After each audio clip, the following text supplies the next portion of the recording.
Okay, ready? Ready. Okay, go. 3. This chair's uncomfortable. 2. Sweaty. 1. Oh, ladies and gentlemen, welcome to 50 and Coping. The reason that I am a little bit frenzied is because today I turn 50 years old. 50 and coping? Question mark. That's the coup, is it not? Lee and I today are going to be talking all about me. Yes. And seeing what the land lies, what we've got from the show so far, because this is the season finale, right? Season 1 was all about before 50 and the run up to it. Now, obviously, today is my birthday, but Correct. You're seeing this a couple of weeks ago, right? But I am 50 and I can honestly say nothing has changed. Hooray! Nothing's changed at all. No, it doesn't. Apart from, I had a bit of a sleepless night. I was tossing and turning and I was feeling a bit anxiety-like a little bit, but not like my normal anxiety things. But I was thinking, oh God, we've got to pay for things. We've got to do this. We've got to go out. We've got to see people. Mm-hmm. That's stressful. Scary. Yeah, I thought so. So, look,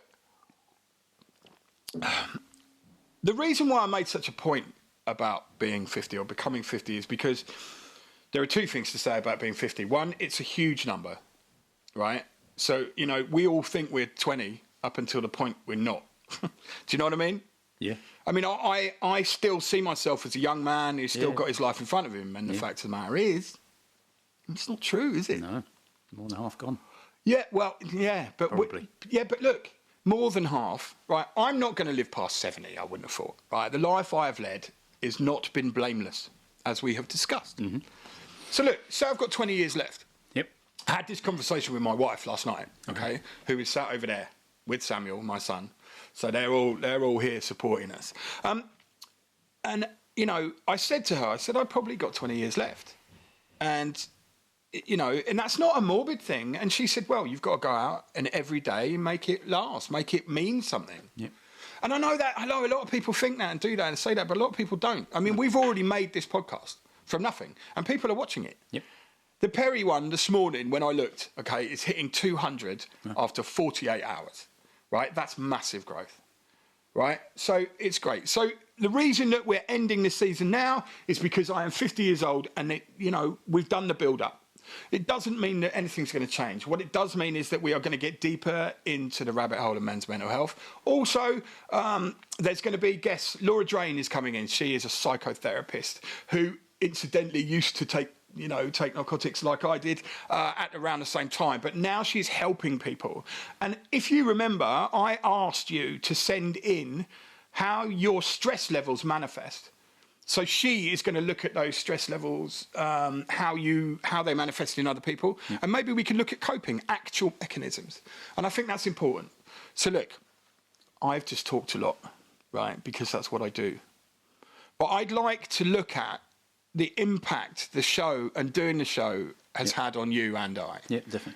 So have you got an opinion about how it's changed, or if it hasn't, or what's happened because of the show? I think it's made me think about stuff more. I think the biggest impact it's had on me is we had our honeymoon a couple of weeks ago. Not our honeymoon. Not our honeymoon, no. No, because no. Right. And work had become very stressy up to that point, and that honeymoon gave me some time to reflect. And I did use a lot of the stuff that I'd learned, I think, through the show of looking at your life. A lot of the stuff Chris Wimshurst said about, doing your life audit. Yeah. And I've certainly stopped and thought a lot more about my stresses and, not just dealing with them and getting on with it, but actually trying to reduce my stress level. So not just saying, oh God, I'm stressed and carrying on. And shouting about it. Yeah, you're actually looking inside of the stress. Yeah, so I've changed the way I approach work. I've tried to be, I have said no to people more often in a nice way. Yeah. Not taking on everyone else's problems and try and be the man and try and impress everyone all the time. Mm-hmm. And no one's gone. Did you feel? Slacking. I've got to cut into that. Did you feel you had to in your life impress other people for a positive outcome of situations? I think, I have always needed to do that. I think part of that is having been made redundant and trying to prove myself all the time. Right. Okay. So that was 8 years ago, whatever. Now, and I'm repeatedly told by people, you don't have to do that anymore. Right? Yeah. You know, you've got respect in your workplace. Shut up and get on with it. You know. Yeah. But even so, I'm still trying to impress people all the time. Is that necessarily a bad thing? I mean, if it's detrimental to your mental health, where you're finding yourself in a situation where you are above all things trying to impress. I mean, you know, but that's bad. But then it's not a bad thing to want to be the best at what you're doing. No, I guess a lot of it, I'm a contractor, so I have to make a good impression. You never get a second chance at first impression and all that. Absolutely. But I guess I don't stop doing it. Because I guess I want to impress people, but yeah, when it is becoming, I'm actually compensating for other people. Yeah, that's when it's dangerous. Because then, obviously, the more you take on other people's jobs and stuff, the more they go, oh, well, he's doing it. I'll let him get on with it. You know. The trouble is that there are lazy people in the world who will claim success, swoop in at the end and claim success when they've done nothing because you've covered their ass. That's all bad. Yeah, I think I have started to self-analyse properly. Yeah. So, like I said to Chris Wimshurst, I said, you know, that you don't often get a chance to stop and take stock of your life and who you are. Yeah. The most important thing in life that I am learning, because I am 50, is that you have to actually find out who you are. And that's really difficult because I have been so many things to so many different people in so many situations across my life that I'm a bit lost as to who I really am. And that has affected me. So, you know, I used to pride myself when I was selling advertising that I could talk to anybody. Yeah. I could go into the board members of ICI and talk to the chairman of ICI as an equal. Or I could talk to Joe, the bin man, and get his bin company on the you know, the Avis car hire booklet. God, that was a crap job. But I think also that might have been the start of one of my problems because it was early on. So instead of trying to please people, I was trying to meet people halfway, always, which isn't a bad thing. But then I don't know how to talk to people in higher echelons of life nowadays. I did back then because that's where I came from. You know, my name isn't Edmund Aitken Ballard for no reason, you know. Yeah, but I think that moves into the skill sets. You know, it's all about your communication skills are brilliant. You know, very many people that have spoken to me about the podcast have said Jim's great, isn't he? Just keeps the conversation going. He always has an interesting view. You can, I think, still. I guess partly because of your job, you talk to people from all walks of life. Yeah, I do, and I like that. I like the fact that in a tattoo shop, you never actually know who's going to come through the door. Yeah. And it could be the local scrote or it could be the local lawyer, which is interesting because it means you can do it. I think what I mean about the problems arising from that is that once you try and be all things to all men, you get lost. And I got lost in a lot of different ways. I wanted to be a rock star. I wanted to be a gangster. I wanted to be, you know, all kinds of different things. But now I want to be a dad. I want to be a business owner. I want to be a husband. I want to be, you know, the things that I am. Yeah. And I'm slowly learning how to be those things. Yeah, and I think we've mentioned it a few times on the pods, the sort of societal pressure to succeed financially, and that's going to be the source of all of your source of all your happiness. Actually, I wanted to talk about that. Is dismissed now by a lot of us, and I think, you know, I've earned some decent money in my time, and I sometimes feel I'm in a privileged position to go, yeah, well, money doesn't matter, does it? And people can go, yeah, but you've earned some decent money, and I have, but it isn't the centre of everything, right? I still work, I still earn money, but it isn't my driving force anymore. You also don't hold that up as a trophy. No. So I can tell you now, right? I have 2 businesses. I have a small amount of debt. I don't have anything behind me. I have no pensions, no savings, no nothing. I live hand to mouth, and it's scary, right? So in life, by society, I am judged as a failure. But every day, I come to my tattoo shop or my metal workshop, and I do what I choose to do, how I choose to do it. Yeah, which is very different to someone who is working in a bank, earning £100,000 a year, doing what someone else is telling them to do. And they're making far more for that bank than So they are for who's themselves. rich? Obviously, money helps. I mean, you know, I am tired of the struggle. I am tired of every day thinking, Jesus, I can't pay the rent or whatever. But freedom comes with a cost. And that cost is I can't be in the same earning brackets as bankers and all of that. Also, I am not qualified to be an engineer or a doctor or all of that, right? So I don't have the earning potential of that, but I also don't have any limits. No. Because I can do whatever I want. Yeah. And, you know, I've got to explain, there's building going on 2 floors below, so it's really loud in my head, and hopefully you can't hear any of it. But there we go.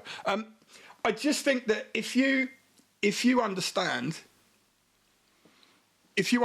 what is happening to yourself, Yeah. right? So you're progressing through life and your own sets of goals.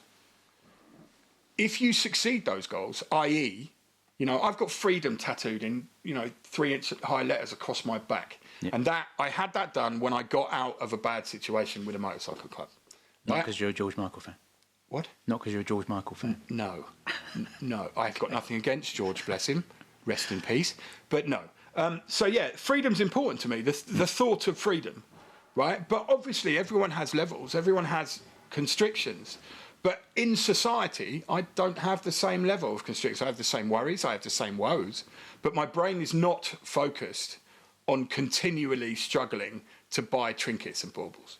And would you say you love what you do, work-wise? I don't. Yeah, I do. Or enjoy. Maybe it's less. No, I do. I love my tattoo shop now. There's been a lot of shit in this tattoo shop, right? Yeah. There's been a lot of ups and downs. Go on, hit it a bit harder with that hammer. Go on, a bit more. One more? No, it's done. Right. So, yeah, there's a situation I didn't think was ever going to arise that I'm not going to address, but I'm tired of listening to small-minded idiots talk about small-minded things. Yep. Right? I don't have to pay attention to somebody else's garbage, somebody else's bitterness, right? I have to pay attention to what I'm doing in my life and my shop and what I do. Right? A big lesson I have learned is, right, if somebody else is bad-mouthing you, if somebody else has got a problem with you, that's their baggage, not yours. Yep. You do not have to take that on board, because at the end of the day, even if they influence people against you, who cares? Yeah. These people are not your friends. These people are not part of you. And if they're jealous of who you are and what you do, that's their problem. If they're not jealous, they're just bitter and twisted, then fuck them. It doesn't matter. My counsellor said to me once, other people's opinion of you is none of your business. None of your business. That's really important. It is, yeah. It is really important. I think, there is so much anxiety and anger and angst in this world caused by other people's reaction to you. Yep. The only reason that would trigger you to feel bad is if you yourself do not believe in who you are and what you're doing. I nowadays, to a certain degree, have some self-belief. Yep. I must be doing something right because I'm still here. Yep. I ain't dead. Correct. Right? I thought I'd be dead by 19. I was never going to, burn hard and leave a beautiful corpse or all of that. But, I didn't die at 19. I wasn't ever a rock star, but I managed to play in front of thousands of people with my music. I did all that. Then I moved out of that, fell down a rabbit hole of drugs, and now I'm the human being, I'm striving to be the human being I want to be. Yep. And now I'm 50 years old. It's pertinent because maybe you have to go through life's journey, which is aging. Yeah, without a doubt. I don't know. So, Yeah. I've gone behind your back a little bit and asked a few people if they've got any questions they'd like to ask you. All right. Here comes the frame up. So I guess the first question is Perry, the previous guest, said who was your most interesting guest and why is the first question. Okay. There are two. Okay. One is Perry himself. Yep. Right? And I'll tell you why. Because Perry came on the show and talked about something that could be seen in a negative fashion, right? He could be dismissed for the fact that he went to prison. Yep. But what he did was used being in prison, seeing what it did to his family and the people around him, right? Put his head down, did his time, came out and succeeded. Yep. That man works hard. He has so many people who love him, right? And that amount of goodwill comes from the fact that you've come out of that prison situation, left it behind, and succeeded. Now, I'm not talking about money. I don't know if he's rich or poor or whatever, right? But he said something, right, also that really resonated with me. He said, I'm not a religious man, but every day I pray. Yeah. Every day I put my thoughts out into the ether. Whether somebody's listening, I don't know. And he said, I've got a cross in my desk at work. Look, I'm the same. I've got all kinds of religious iconography. Yeah? And I like it because I grew up with it. Yep. Right? Perry is somebody who you can really look up to because he's still who he is. He hasn't lost who he is. He didn't get waylaid by the bullshit that's in prison. And look at him now. Perry Science is world renowned. He's done blooming gold gilt work, right? If it's called that. Is it called that? Gold leaf work, whatever, for Rothschild. Yeah. Arguably the biggest family in the world. So look, he's number one, or one of them. Yep. And the other one is Joe. Yep. Now, Joe, you haven't seen... No, when we record this, you Yeah. haven't seen that. But you'll know what I mean, because he came on and honestly talked to me about the fact that he'd made a plan to kill himself because life was no longer viable. Yeah. And that decision to do that and the plan made gave him some kind of peace. Yeah. Also, the most striking thing out of the whole 50 in coping is the fact that it's often not mentally unwell people who commit suicide. Yeah. It's normal, everyday people that have just had enough of the pressure and they snap. They're impressive. Both of them are impressive. Joe's amazing. He's coming back on. I'll tell you that now. Yeah, definitely. Yeah, that was for me. Yeah, the biggest moment, really. Yeah. It's when you talk to these people who've been through that, and then he goes and paddles across the channel. Yeah.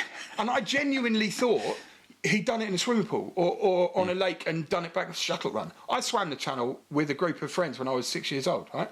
But in a swimming pool. Yeah. Right? So he went across the longest version of the channel as well. It wasn't Dover-Calais. Yeah. And he did that on a paddleboard, and he says, and he's convinced, I'm not fit enough to do that, but I wanted it so badly. Mind over matter. Yeah. Mind over matter. Yeah. That's amazing. The guy is an inspiration. And also I'd like to talk to his charity as well. And sadly, it has dropped out of my brain. What the charity's called. The Ollie Foundation. The Ollie Foundation, that's it, right? Yeah. Because, you know, that loss of life by those dads who started that charity, that's what charity should be. Charity should not be some big bloody tower block with offices and staff paying millions of pounds to stupid fat cats because they need to be in business. Charity is money comes in, that money goes to who needs it to help them get through. Absolutely. That's charity. And the corruption and the bullshit involved in a lot of charities makes me angry. Yeah. As you might have noticed. Yes, similar to the old Hillsong malarkey. Yeah. Okay, well that answers Joe's question, because Joe said, what did you take from his chat? So, and he also says happy birthday. Obviously. Thanks, Joe. One other question from our esteemed George. George? Yeah. Oh, dear. Which is, simply, in the 50 years you've lived on this planet, what has been the highlight for you? Having my son. There you go, straight away. Being a father, being a husband, being a father changes your world, right? Changes your outlook because it's no longer just about you. And you've said that, you've mentioned a few times, that's a big part of your decision to lose weight and get healthier, isn't it? Is that I needed to stay around longer. Yeah. I'm very aware, right? And I said this at the beginning, I'm very aware that when you're 50, you've got about 20 years left in you if you're lucky, right? I've taken a lot of drugs. I've smoked an awful lot of cigarettes. I've smoked a lot of cigars, right? My lungs are perfect, right? I've had the tests and all that. But you can't live a life like mine and get away with it. And if I do, that's fantastic. My dad's 86, right? He's had 2 types of cancer, which is in full remission. And I spoke to him on the phone before we started, right? He is an inspiration to me as well because, man, he's done everything and he was a clever man and he had 2 degrees from Oxford and his outlook on life has shaped me, right? I struggled against it for years, But his humility, his ability to help people by conversation and thought and deed is impressive. And if I'm half the man he is, and I know a lot of people say it, but I mean, if I'm half the man that my father is, right, I will, I can die happy kind of thing. So the single most important part of my life was is two things: getting married, having my son. Yeah, cool. And in terms of your dad there, do you think that it's partly because of him that you're doing this now and doing that analysis and wanting to? I'm not sure. I mean, sorry, the whole flipping builders thing is so funny. I think because of him and his ability to analyse things and take it into its fundamental parts, I've always respected that. And do you think you've absorbed that by being around him, or were you? Because you said previously when he was doing the whole vicar thing, you were sort of sitting under a pew playing with your cars. But do you think in your later childhood you were more exposed to it, so therefore you have absorbed that ability or that? I think I did absorb it, but it wasn't consciously because I was such a fuck up for so long. I don't know what I was looking for. I know that we grew up poor and we had nothing, but we had everything because I had no frame of reference. Yeah. I was never hungry. I had toys. They put themselves through the ringer just to make sure all three of us, me and my two sisters, were looked after.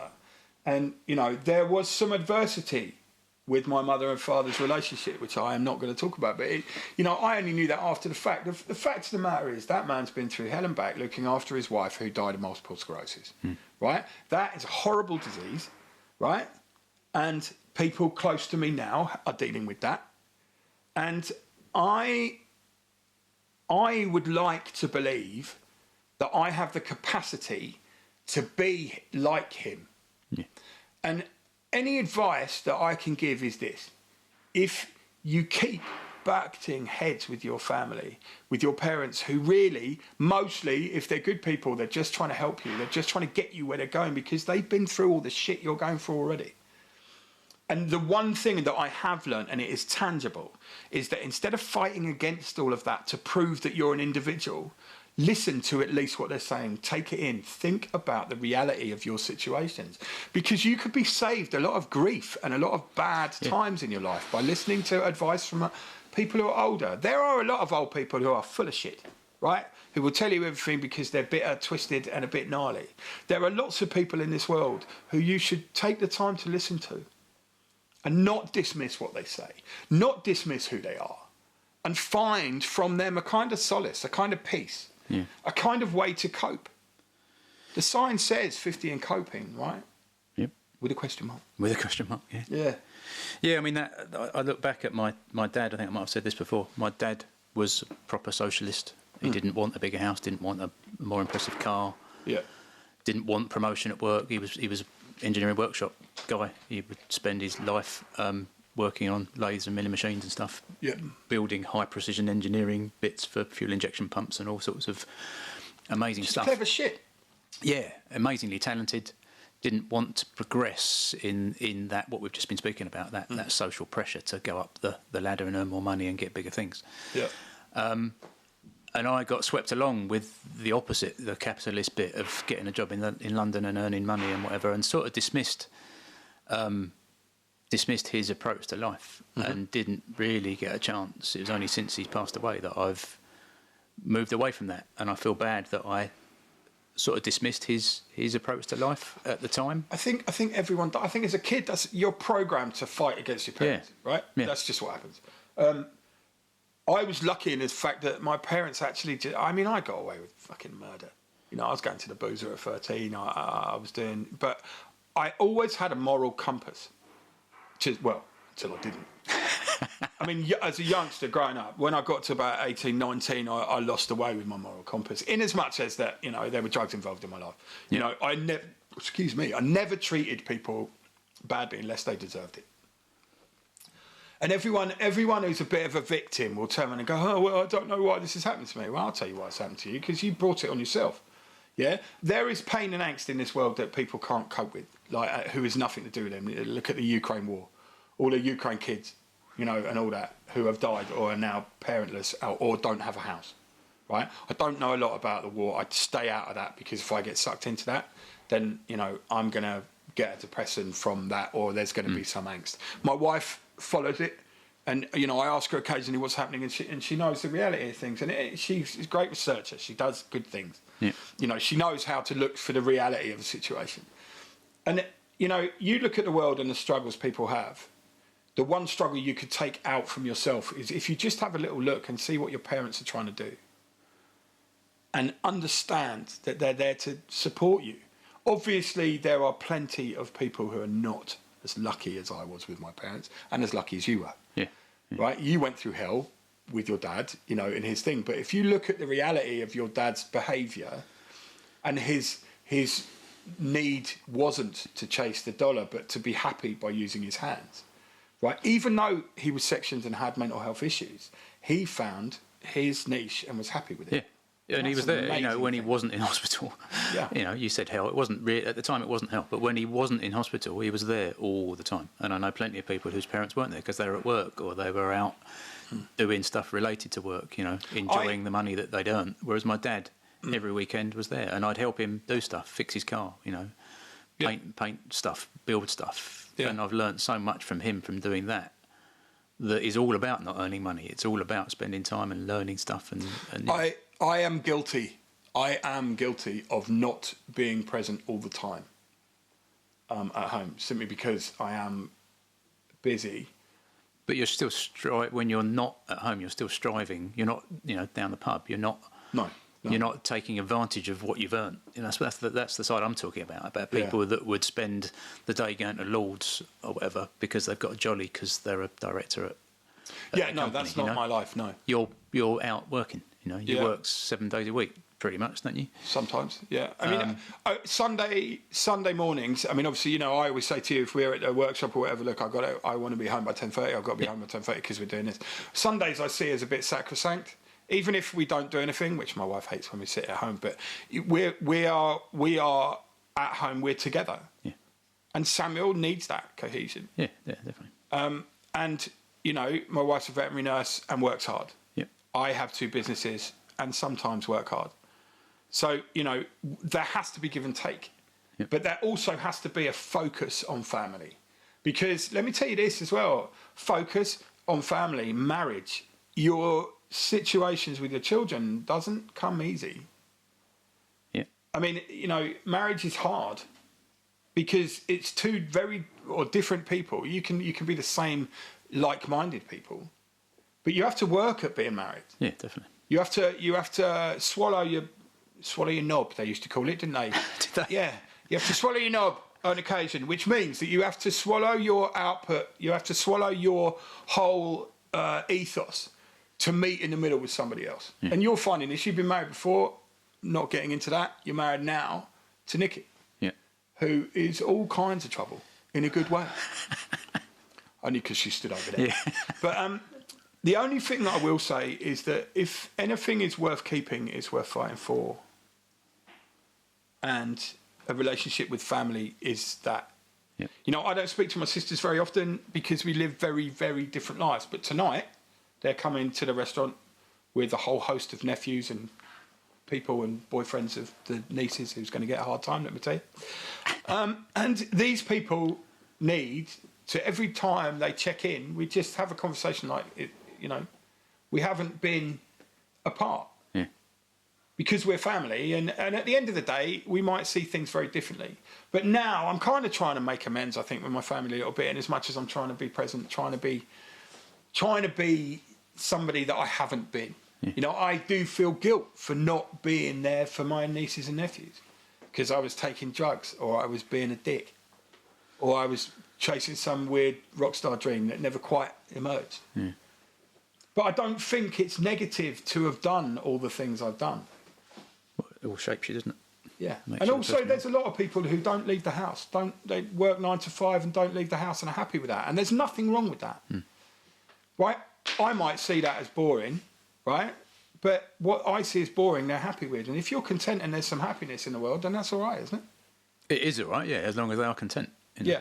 People always moan about the drudgery of going to work. Well, if you really get another fucking job. You do need to take the step to go and get another job. Then, yeah. Right, But people are they're content. No, I'll tell you what they are. People accept it, don't they? People accept it because that's what they've got to do. They feel right. There are two things wrong with being employed. The first thing is you're not lucky to have that job. Yeah. You have that job because you are working for somebody else. Yeah. Now the misconception is, all the business owners, they all get all the money. Yeah, well they fucking should, because they started the business, right? That's why they did it. They had the balls to go and start a business in the first place. A lot of them are arseholes. Yeah. Right. But they started a business. They put it together and they made it happen. Yes, workers make it all happen. Yeah. But when you take on a job and you agree a salary and you say, I will do this job, and then you bitch and moan about that, well, why the hell are you in that job? Why are you doing it? I'm telling you now, you do have the freedom to turn around, change direction, and if I've proved anything in life, yeah, you can achieve what you set out to do as long as you've got a work ethic. As long as you've got drive, you can do anything you want. And I try my hardest, and I really do try my hardest to move forward every single day, just a little bit. Behind you, there's all new curtains, there's a sign, there's like a little coffee area in my tattoo shop. Because now that bit's finished, so then we can move on to the next little bit. Yeah. Right? And we go from, right, sitting, stagnating in some job, working for someone we're not happy with. Yeah. Have a look at that. If you're in that situation, have a look at that. Look at what other jobs are available. And instead of saying, well, I'll never get that because I'm not qualified, go and show those people, right, that you have a passion for what you want to do. Yep. And you know what? A lot of business owners, they say, oh, well, you have to have a degree in this, you've got to do that. Yeah, probably do. Go in there and tell them why you can do that job. Yeah. My wife, right, who is in the room, right, didn't have any kind of knowledge or anything about vets or things, and she wanted to do it. She started off, right, doing the whole, volunteering for horses, right? Yeah. Not volunteering for horses, but going and mucking them out, doing riding with disabled kids and putting herself in that. Because she wanted to end up as a veterinary nurse, right? A lot of people said to her, well, you can't do that, it takes years of training, blah, blah, blah. Guess what she is today? Yeah, exactly. Right, she used to be, a CAD designer? Right, she used to be a CAD designer, which basically is you use CAD, which is a software to design buildings, furnishings, shops for River Island. Don't work for them, they're arseholes. She went and took that, completely changed direction, had a baby, Samuel, who's over there, and then decided, okay, I'm changing, this is what I want to do. At no point does she moan that she's not getting paid enough or she's not. She works hard, right? But she took it on and she understands that. Yep. I took on my life as well. I didn't go and work. I'm perfectly capable of going and working for somebody else. Apart from, there'll be some little middle management prick who's never done a damn thing in his life telling me how to do things. Mm-hmm. And then he's going to get a slap. And it's that simple. Which is why I do not work for companies. I think that's a good idea. Because if I did, I'd probably be banged up again. There is one coping mechanism, right, for being 50, right, that we all have, right, well, we can get hold of. And my son's going to bring it in and show you, right? Ooh. Right? Okay. Samuel. Hello, Samuel. Hi. Samuel's brought me my pills. Yeah. Right? Anti-50 tablets. Right? So these, and it says on the packet, alleviates concerns about turning 50 and helps mourn the end of your 40s. Well, there you go. Right? So there they are. And of course, inside are the best of all pills, which are chocolate M&Ms. That's all good. M&M's, please sponsor this video. It would be great. Get out of here, kiddo. Right, so basically my wife got this off some people who do it, and I think that's amazing because you think about it, she knows about my anxieties and what went on. I want to turn this around a little bit. Mm. Why we've said why you're doing this and what's happening. Has your direction in this show changed because you have done it? Yeah, I think I've exposed. I've exposed myself. That's probably the wrong phrase to use, isn't it? Exposed myself to different ways of thinking through doing this and through the Walk and Talk guys. Yeah. And there's one thing that a couple of the guys at Walk and Talk have said a number of times in the last few months. a lot of this stuff 10 years ago I would have dismissed as hippie shit, is the phrase that people use quite a lot. So meditation, breath work, all of those things, getting out in nature, go and hug a tree, all of that stuff has a sort of stigma against it, that it is just airy fairy stuff. Yeah. But talking to the guests, hearing what the guests have to say, talking to the other guys at Walk and Talk, it's opened up a different way of thinking about stuff, I think. So you've become more open? Yeah. I mean, I've always been quite vulnerable, I guess, and open with my vulnerability. Right. But people have sort of made me realise that's a strength these days, is to be able to talk. And it isn't effeminate or whatever the sort of stigma around that, talking about your feelings, being able to cry, all this real men don't cry. You've mentioned a couple of times the Gary Cooper strong silent type. And you've said, is it The Sopranos? Tony Soprano, yeah. He's in therapy. Yeah. And I always mean to jump in, and I wanted to say this today, whenever you've said it, what happened to that strong silent type? Well, they're probably all the guys that died of heart attacks at 64, aren't they? Yeah. Because they're holding it all in. That's... my granddad died just before his retirement of a heart attack. Right. Obviously worked his whole life, I guess, did hold everything in, and died before he had a chance to enjoy his retirement, Yeah. I mean, they lived a lot harder life back then, and all that. But it's... what's valuable is that once you find a way to communicate. Now, I've been behind plenty of cameras. I've been on hundreds of stages. I am the most comfortable I have ever been in this show. When performing wise. Yeah. Simply because, right, one, we have a great team. George is here, you're here. We work together on all of this, right? Without you and George, there is no show.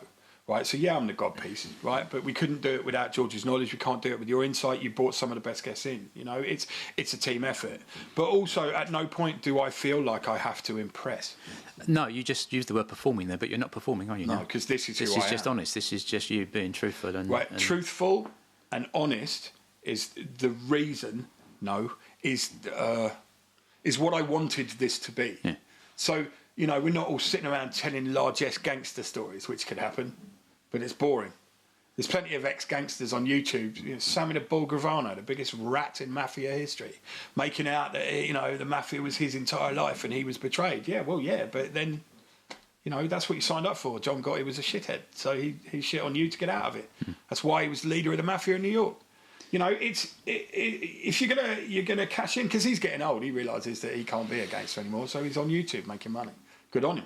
Why not? Why not? Well, there is a fascination with that, isn't there? Yeah, I mean, all the crimes. But it doesn't get anyone anywhere, does it? It's interesting. But it is odd that people glamorise gangsters as well, because I can tell you from personal experience, right, the gangsters aren't the ones that do the beatings. They're not the ones that are full in your face, the Essex boys, right? The quiet ones at the back that give a nod, that point at somebody, and somebody else goes and does their bidding. They're the real gangsters. They're the ones you don't know about. They're the ones with the real money. Right, and I've been there. I've seen that, and it's scary to see the power these people have. Right, and I think they're romanticised because there's a certain freedom, isn't there, going against the government, going against police and crime. The trouble is, we all, even though we didn't sign up to it, live in a society that are run by a set of rules. And if you think about it, you go to court and you're being charged with something. Obviously, if you kill someone or rape somebody or whatever, then you deserve what you get. But you're telling me I can't park on a road, right, because it's got 2 lines on it. Who decided that? I never signed that piece of paper, right? Who told me that I can't? I mean, obviously stealing is bullshit anyway. You're taking from somebody else. Whether they're rich or not makes no difference. I hate that. But, the rules that were put in place by other people, social control, starting with Bible stories, social control, laws, the evolution of that, is now these old people who are sat behind a desk telling me what I can and can't say, making out that I'm a criminal because I don't fit into your set blinkered guidelines. In theory, I could just stand up in court and go, well, I don't play your game. I don't live in your society, but I do. Yeah, well, I don't know if I was in court a few months back for a parking fine, which escalated, and I just tried to beat the system. And in the court, the judge said, "I have every sympathy for your situation, Mr. Robinson. I understand why you believe you're in the right, but the lack of signage doesn't outweigh the requirement for the person parking in the car park to park responsibly and obey the rules, even if the rules aren't displayed." Well, and he went, therefore I got done for it. I had to pay the fine. You see, my reaction to that is, what am I, fucking psychic? Well, exactly, yeah. Yeah, but what I'm saying there is that even the judge goes, "This is bollocks," Yeah, but then he's told by rules, because if he let you off, that sets precedent, and nobody exactly pays any parking that. fines. Exactly that. So, you said you were going to move into something, having seen the anti-50 tablets, but I wanted to go in a slightly different direction after that, if you don't mind. Is taking it to the real tablets, the sertraline you've been taking, and we did a show about your decision to take it. You've mentioned a couple of times you think it's helping, and you do see the world from a more clear perspective. Is that still the case? And it is, yeah. I mean, I'm a couple of months in, I think. Yeah. Or 3 months, actually. What it has done is calmed my anxiety. It's calmed down and deadened down my brain. So, for a bit of insight, my anxiety was getting crippling. So you would wake up in the morning, and I never believed this was a thing, but it was really hard to get out of bed and face the world because you were anxious about the situations that are happening. Now, when you get to the situation, right, the anxiety's gone, and the situation you've made in your head doesn't exist. Yeah. But that comes from shadows of the past, situations you've been through. The sertraline gives me space to be a more unreactive human being in a situation where before I may use anger, or that anxiety would cause me to react in a negative fashion. Now I am more pragmatic. I have more space to think about situations. When you're getting angry with your other half or your child, or your anxiety is such that you snap at people because you can't cope with what's going on in your head, there's too much noise, that has died down. I did consciously notice the other day that I was super anxious and I had no idea why. And then my first thought was, well, the sertraline's not working. And then I thought, hold on, you've stopped and analysed what's going on. Yeah. So I have the space to do that. So, yeah. Any downsides? I shake a bit. Like, it's not really I don't know whether you can see that, but there's an internal tremor. That's the only real downside. I don't know whether I approve of my own decision to take a pill. Yeah. It still seems like, oh, you're a drug addict, that's why you've gone for the easy route. So have you got any other plans to do something else? Therapy or whatever? I made a conscious decision that me sat in front of a therapist would be detrimental to the therapist. Really? That's an interesting view. Right, well, I'll tell you why. Because I will strive to play mind games with a therapist. Try and get them to trigger, because it won't be about me. It'll be about me trying to be a smart ass, or trying to prove that I'm more erudite or cleverer than they are, because that's the downfall of me. You see, so I would probably see a therapist as someone in authority, and obviously I have a problem with authority. No, or perceived authority. So middle management again. Who the fuck are you to tell me how to do anything? Would be my reaction. Unless they've when we said about charities being led by people who have gone through it, who have seen it. That suicide charity, the Ollie Foundation, is run by 3 men who have literally lost their children to suicide. I cannot think of anything worse and anything more valuable than them having been in that situation, turning it round to a positive and helping others. I mean, Christ, that's mind-blowing. Amazing. Yeah. Mind-bending that they would put themselves facing what they faced every day to help other people. Yeah. You see, there is kindness in the world, there is goodness in the world, but there's also a lot of shitheads who stand in front of it, stand on a pulpit, stand on a stage, tell you all about God and how you should act, and then they do whatever the fuck they want behind the scenes. Yeah. Okay. Okay. One other thing that I've picked up is Sean brought up the fact that a lot of drug addiction comes from trauma. Yeah. and following on from the question you asked about sort of where I'd gone with all of this, I've had various conversations outside of the pod with people that have watched it, with my daughters and various other people. Yep. And learnt from one of my daughters that even schizophrenia is deemed to be driven from trauma. It's not something you're born with, which is what people thought. Yeah, which I haven't got time to get too far into this now, but so therefore, is mental ill health a disease, or is it a reaction to something? If it's caused by trauma, surely to me that's a reaction, and therefore should be able to be unwound. And maybe we do leave it there and move and have that as another discussion. Yeah, no, that's cool, but I want to voice that. There was something I wanted to say. Me taking sertraline, right, this is linking to what you were saying. Me taking sertraline has made me look at my mental health. Once you acknowledge that you have some kind of problem, are you opening Pandora's box? Are you acknowledging and allowing yourself to be mentally unwell? So all those years, all those 40 odd years, or no, well, I look at it, 49 years, 48 years that I was dealing with my anxiety and just getting on with it, or taking drugs to mask it, or being an asshole because it made me feel better. Was that because, that coping mechanism in itself? What I'm trying to say is once you look at one part of your mental health and you start taking substances to do that, are you making a silent agreement with your brain that you're acknowledging the fact that you've got problems and you've got issues and allowing that? Is there a case to say that you don't allow it? You can acknowledge it, but you don't allow yourself to go down a rabbit hole. Some people said to me the other day that I have traits of ADHD, right? I think everyone is on some kind of spectrum, some kind of scale, right? Completely agree. Yeah. If, obviously there are overt people, there are people with serious mental illness, there are people who are traumatised so badly by their childhood through abuse or neglect or whatever, that then move on to having serious mental illness. So I think trauma needs to be looked at as the major cause of all of this mental health business. Yeah, so therefore if you ignore it and don't try and deal with it, it ain't going to go away, is it? No, but it's a double-edged sword.